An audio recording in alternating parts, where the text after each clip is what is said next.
മാനാഞ്ചിറയ്ക്ക് സമീപമുള്ള കോൺട്രസ്റ്റ് കെട്ടിടത്തിൽ രാത്രി 9 മണിയോടെയാണ് തീപിടിച്ചത്. തീ വളരെ വേഗത്തിൽ ആളിപ്പടർന്നു. കെട്ടിടത്തിന്റെ മേൽക്കൂരയടക്കം കത്തി. കോഴിക്കോട് ബീച്ച്, വെള്ളിമാടുകുന്ന, മീഞ്ചന്ത സ്റ്റേഷനുകളിൽ നിന്ന് അഗ്നിരക്ഷാ ഉദ്യോഗസ്ഥരെത്തിയാണ് തീയണച്ചത്. 2009 മുതൽ അടഞ്ഞുകിടക്കുന്ന കെട്ടിടത്തിൽ വൈദ്യുത ബന്ധമില്ല. തീയിട്ടതാണെന്ന് തൊഴിലാളികൾ. ഇത് സ്വാഭാവികമായി ഉണ്ടായിട്ടുള്ള തീപിടുത്തം ആകാൻ യാതൊരു സാധ്യതയുമില്ല. ഇതിൻ്റെ പിറകിൽ ഭൂമാഫിയയുടെ കരങ്ങളുണ്ട് എന്നുള്ളതിന് യാതൊരു സംശയവുമില്ല.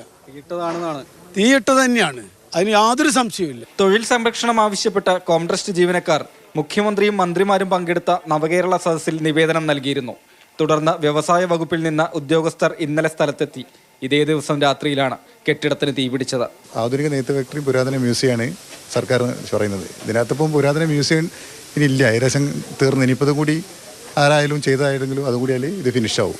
ഇപ്പോഴും തൊഴിലാളികൾ 14 കൊല്ലമായിട്ട് ഇതെന്ന് നടപ്പിലാവുന്നുള്ള പ്രതീക്ഷയിൽ നിൽക്കുമ്പോൾ ഇനി ഇവിടെ ഒരു ജോലി സാധ്യത ഉണ്ടോ എന്ന് തന്നെ നമ്മൾ പരിശോധിക്കണം. അത്രയും നശിച്ചുപോയിട്ടുണ്ട്. കോൺട്രസ്റ്റ് തുറന്നു പ്രവർത്തിക്കാൻ നടപടി ആവശ്യപ്പെട്ട് തൊഴിലാളികൾ വർഷങ്ങളായി സമരത്തിലാണ്.